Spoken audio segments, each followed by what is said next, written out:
எல்லே பிரமாதம்ல ஹாப்பியில் விக்கா ஃபேன்ஸோட சந்தோஷம் உச்சக்கட்டத்தில் போயிட்டுருக்கு. Back to back happy news. Hello விவோஸ், நாங்களோட லக்ஷ்மி, நீங்கள் பார்த்துருக்க 0 லக்ஷ்மி. கொஞ்ச நாளைக்கு முன்னாடி, அதாவது இந்த மாதத்தோட 8ஆம் தேதி இருக்குல்ல, நம்மளுடைய எல்பி வந்து love you love you love you senorita அப்புறம் காதலர் தினம் சாங்னு அந்த ஸ்டோரியில் ஏதோ ஒரு விஷயம், பட் ஆனால் ஃபேன்ஸ் மேலே ஒரு ஹாப்பியாக இருக்காங்க அப்படின்ட்டு தெரிஞ்சது.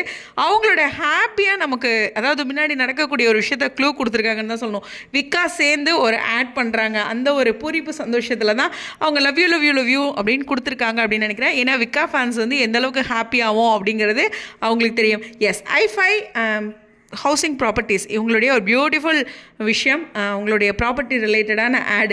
இதுக்கு நம்மளுடைய விக்காவை பயன்படுத்தியிருக்காங்க. அதுக்கான ஒரு லேட்டஸ்ட் பிக்சர் தான் இப்போ நீங்கள் தம்ப்நெயிலில் பார்த்த பிக்சர். ஸோ இதில் ரொம்ப முக்கியமான விஷயம் என்னென்னா, அவங்க வந்து அவங்களுடைய நிறைய ஐடிஸ், அதாவது ட்விட்டரை ஃபாலோ பண்ண சொல்கிறாங்க, யூடியூப் ஃபாலோ பண்ணுறாங்க சொல்கிறாங்க. பரவாயில்லைங்க, 11,000க்கு மேலே யூடியூப் ஃபாலோவர்ஸ் இருக்காங்க. இதில் டீசர், அதாவது இந்த ட்ரெய்லர் டீசர் அது மாதிரி குட்டியாக வீடியோ வரப்போகுது. ஸோ இது இன்னும் கூடுதலான ஒரு சந்தோஷம் இல்லையா? நம்ம பிக்சர் பார்க்கும்போதே ஒரு சந்தோஷம்னா, விக்கா 2 பேரும் சேர்ந்து, அதாவது லக்ஷ்மி பிரியாவும் சுவாமி பேசும்போது இன்னும் கூடுதல் சந்தோஷம் அப்படிங்கிறது தான். சொல்லணும்னா, இந்த கொடைக்கானல் ட்ராக்ல என்ன நடக்க போகுதோ தெரில, போட் சீன்லாம் காமிச்சிருக்காங்க அப்படின்ட்டு மைண்டு ஒரு பக்கம் குழப்பிக்கிட்டு இருந்தாலும், இந்த அப்டேட் வந்து ஒரு பெரிய சந்தோஷத்தை கொடுக்குது. சரி, உங்களுடைய கருத்துக்கள் கொஞ்சம் லேட் ஆகிடுச்சு, சாரி. ஸ்டடியோ.